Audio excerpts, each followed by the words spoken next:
So these are some key takeaways, very high level summary. So evidence types, we get quantitative, which is numerical or it's measurable data. So it can be words, but we can also measure it. Qualitative is non-numerical and it provides descriptive insights. Why is measurement important? It's crucial for understanding program impact. It establishes clear indicators and baselines. Different kinds of methods we can use is surveys, interviews, focus groups, observations. Each method has unique strengths and applications. Triangulation is combining multiple data sources for a more comprehensive understanding. Remember, we were looking at the plant inside the triangle from different points of view, or whatever we are looking at, we're looking at it from this viewpoint and then from this viewpoint, and in the middle, we're seeing a better understanding of what we're trying to measure. And then I hope we appreciate the importance of the quality of our data, so that all the data we are gathering is valid. It was captured correctly. It's reliable. We can trust it, and we have clear protocols in place, and also scheduled quality checks where say there's a survey out there, it's online, we're receiving responses all the time. We might want to set up periodic checks where perhaps once a week we just check, or twice a week, depending on what kind of frequency is required.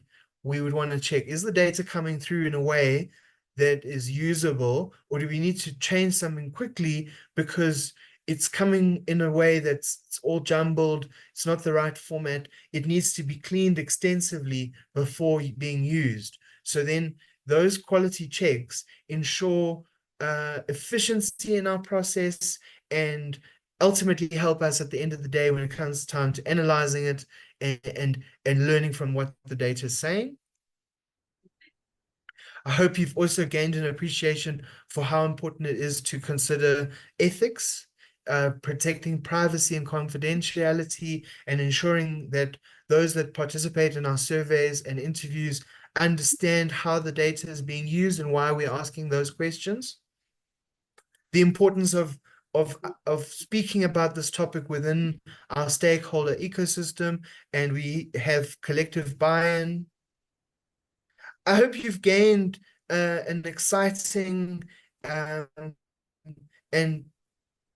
passionate feeling for the scientific method and how it can transform our thinking and really help us not necessarily always believe the status quo or an accepted idea about something, but being open to challenging our beliefs and to looking if there's something that's deeper, there's another cause of the problem, or there's a better way to fix the problem. We want a culture of continuous measurement and evaluation and thinking about improvement and learning. And this is all about wishing to run our programs better and have enhanced impact. And we want to think about collaborating both within and with outside our organizations and share the best practices, the learnings, what's working, what's not working. And Seriti has a platform called Seriti Talks, where that's an opportunity for us to share about our projects and things we're doing and learning. And we also invite other organizations to speak to their projects. And that's one example of a kind of platform that allows us to share knowledge and understanding of our relevant projects. Today's session has been about a lot of the theory behind research methodology and trying to understand the technical aspects of evidence.